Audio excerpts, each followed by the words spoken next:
There is a photograph from 1967 that remains one of the most disturbing images of the Cold War. It captures a state funeral in Moscow, attended by the highest-ranking Soviet generals. They stand in silence, looking down with expressions that seem to mix grief with a deep sense of guilt. In the center of the room lies an open casket. But unlike the preserved bodies of other national heroes, the remains inside are unrecognizable. A shapeless mass that was once a man. This is Vladimir Komarov, the cosmonaut who fell from space. His death wasn't a surprise accident or a sudden twist of fate. In fact, weeks before the launch, Kamarov told his friends he wasn't coming back. He knew the ship was doomed, and yet he climbed into the cockpit anyway.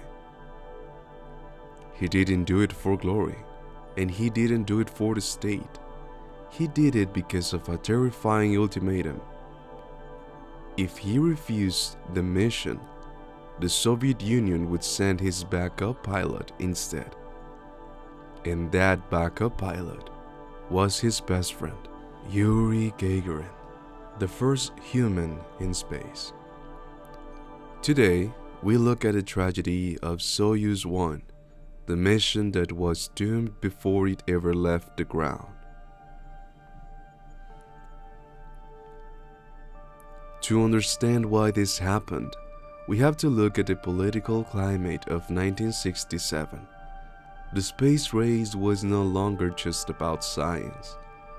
It was a desperate battle for ideological dominance. The Soviet Union wanted to celebrate the 50th anniversary of the Communist Revolution with a spectacle that will humiliate the United States. Leonid Brezhnev demanded a mission complex enough to prove Soviet superiority once and for all. The plan was incredibly ambitious. 2 spaceships, Soyuz 1 and Soyuz 2, would launch one day after the other. They would meet in orbit, dock, and the cosmonauts would switch ships in the vacuum of space before returning home. It was meant to be a triumph of engineering. However, the reality on the ground was far darker. The Soyuz spacecraft was nowhere near ready for a mission of this magnitude. In a rush to meet the anniversary deadline, corners were cut and safety checks were bypassed. Months before the scheduled launch, engineers and inspectors discovered an alarming number of structural defects. 203 of them, to be exact. A detailed memo was written, outlining these faults and explicitly warning that the pilot would likely die if the launch proceeded. But in the Soviet Union, delivering bad news to the leadership was dangerous. The memo was ignored. The agents who wrote it were demoted, and the launch date remained fixed. Vladimir Komarov, a veteran and a family man, was selected to command the flight. Kamarov and Gagarin shared a bond that went beyond professional respect. They were inseparable friends who spent their free time hunting and drinking together.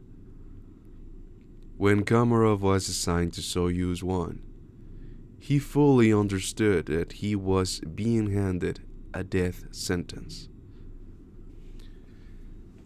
The sheer number of technical failures made survival statistically impossible. Friends and colleagues urged him to refuse the mission, asking why he wouldn't simply claim illness to ground himself.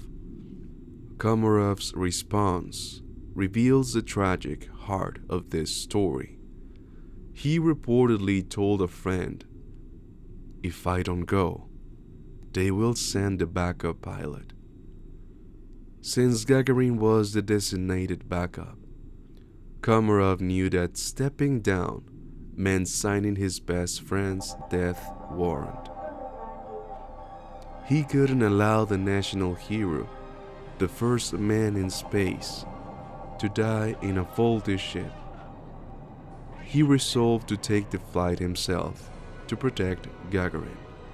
Gagarin, for his part, tried everything to stop the launch. It is said that he wrote letters to Brezhnev and even showed up at the launch pad on the day of the flight, demanding to be put in a spacesuit. But the machine of the state was already in motion.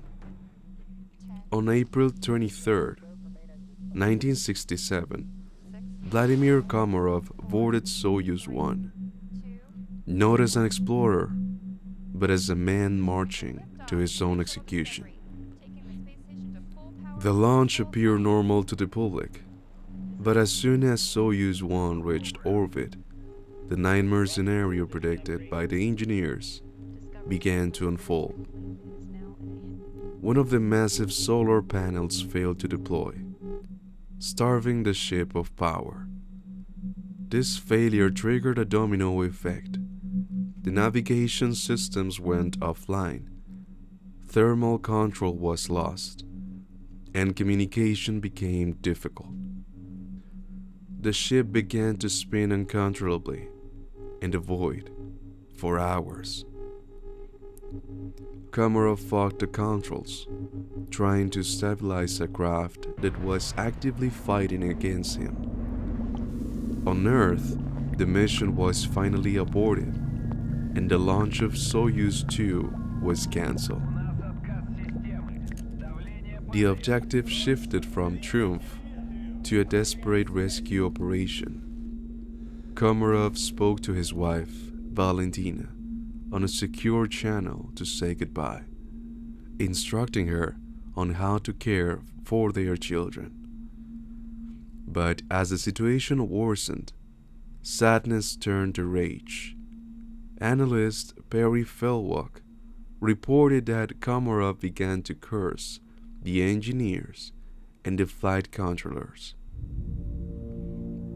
He reportedly screamed that he was in a devil ship, where nothing worked, fully aware that he had been sacrificed for a political stunt. He wanted the man responsible for this disaster to hear his anger before the end.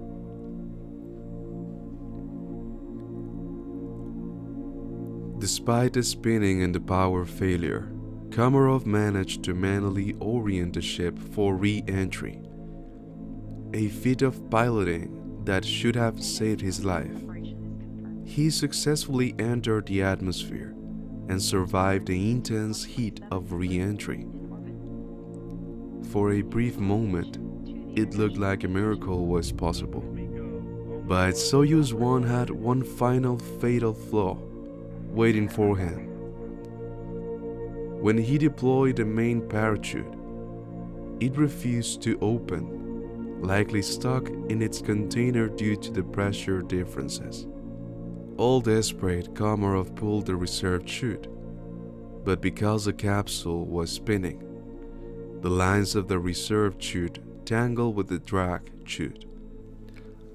I would like you to imagine the moment when you figure out your last chance to save yourself, your last resource to survive, is not working, because instead of slowing you down, the cords wrapped around each other, making it useless. Then an atmosphere of silence spreads through the chaotic scenario. Your only thought in that moment is the last time you appreciated the last smiling glance of your wife, your children.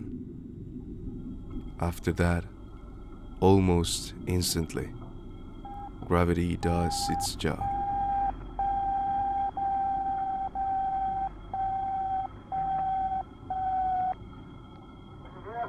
Народом нашей Родины, прокладывающий человечеству путь к коммунизму, летчик-космонавт Kamarov. Коммунизму.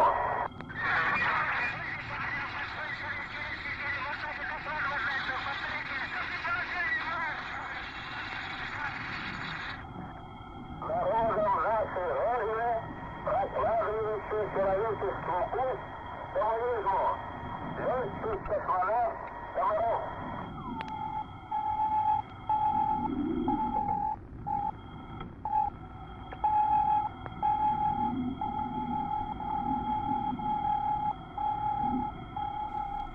Vladimir Komarov fell toward the earth like a stone, hitting the ground in the Russian steppes at over 140 kilometers per hour. The impact was so violent that the retro rockets designed to fire before landing exploded upon impact, instantly consuming the remains of the capsule in fire. When rescue teams arrived, there was almost nothing left to recover. In the Soviet Union, fallen heroes were typically given closed-casket funerals to preserve the illusion of perfection and dignity. But Kamarov had made a specific chilling request before he launched. He demanded an open casket. He wanted his commanders, the generals, and the politicians to look at him. He wanted them to see exactly what their incompetence had done to a human being. Yuri Gagarin was never the same after that day, living with the survivor's guilt until his own death in a plane crash less than a year later. Today, a memorial stands at the crash site, but Kamarov's true legacy is that final act of defiance. It remains a reminder that behind every great leap for mankind, there are often men and women who pay the ultimate price in the silence of the stars. This is Cosmic Vertigo. If you like this video, please subscribe. That helps a lot. We explore the darkness together.